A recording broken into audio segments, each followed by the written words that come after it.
오늘은 수면 마취의 안정성에 대해서 말씀을 드리겠습니다.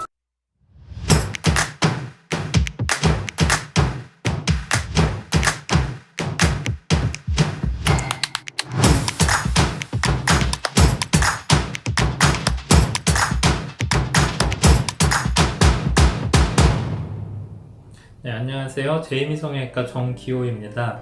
오늘은 수면 마취의 안정성에 대해서 말씀을 드리겠습니다. 저희 성형외과뿐만 아니라 피부과나 정형외과, 일반외과 이런 곳에서도 그 간단한 시술을 할 때는 수면 마취를 하는 것이 대세다라고 말씀을 드릴 수 있겠습니다. 왜냐하면 수면 마취를 하게 되면 흔히 말하는 이제 클래식한 전신 마취, 그러니까 환자가 완전히 의식도 없어지고 호흡도 못하고 반응도 완전히 없어지는 완벽한 수준 레벨의 마취를 하는 것보다는 환자가 훨씬 부담이 적고 술전 검사도 훨씬 적고 또 깨어나서도 개운한 수면 마취를 통해서 상당히 많은 시술들이 이루어지고 있습니다. 저희 병원에서도 일반적인 눈 수술, 코 수술, 그리고 얼굴 주름 리프팅 수술 이런 것들은 거의 다 수면 마취를 통해서 환자분이 깔끔하게 자고 일어나면 끝나게 고통도 없고 숙취나 머리가 나빠지고 이런 부작용도 없이 수술을 진행을 하고 있습니다.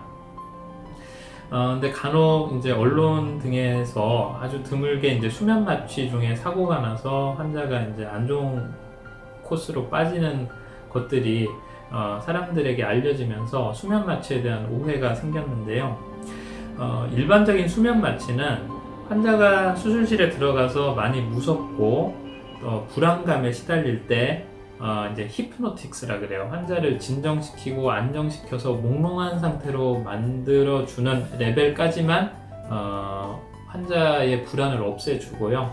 그 다음에 눈이나 코, 주름 이런 우리가 시술을 해야 될 부분에 대해서 이제 국소 마취라 그러죠. 그러니까 치과 가면 자 마취 주사 놓습니다 하고 잇몸에 주사를 하잖아요. 그 주사를 맞고 나면 잇몸에 감각이 없어지듯이 우리가 눈이나 코에 국소 마취 주사를 놓을 때 그때만 잠시 환자 의식을 잃게 만들어 버려요.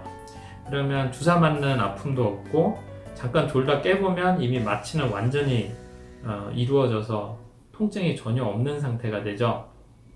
그리고 그 상태에서 이제 의사가 환자에게 이제 묻습니다.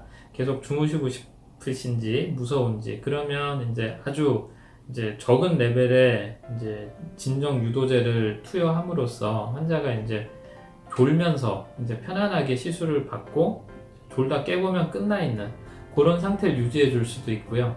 또 어떤 분들은 간혹 수술 어떻게 하는지 자기도 좀 느끼고 싶다고 안 아프니까 그냥 맨정신에 하겠다. 그럼 맨정신에 수술을 종결하기도 합니다.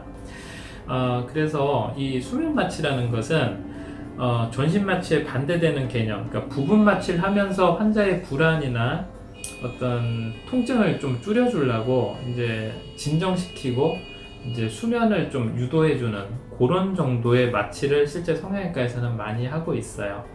그래서 이런 수면 마취 중에는 우리가 이제 방송 같은 데서도 보셨겠지만 심박동도 나오고 이런 모니터를 우리가 기본적인 모니터를 해주고 만약에 사태에 대비해서 산소라든지 인공호흡기 이런 적절한 기구를 갖추고서 하면은 상당히 안전하고 사고가 극히 드물다고 생각을 하셔도 됩니다.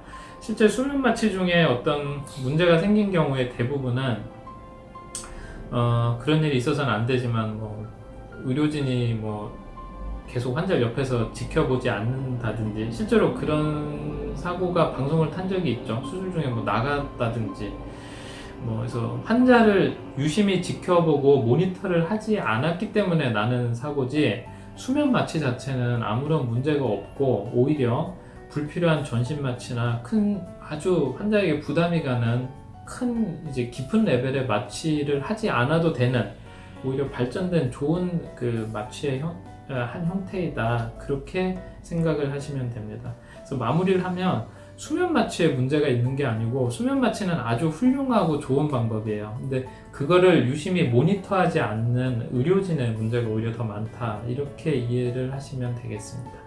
감사합니다.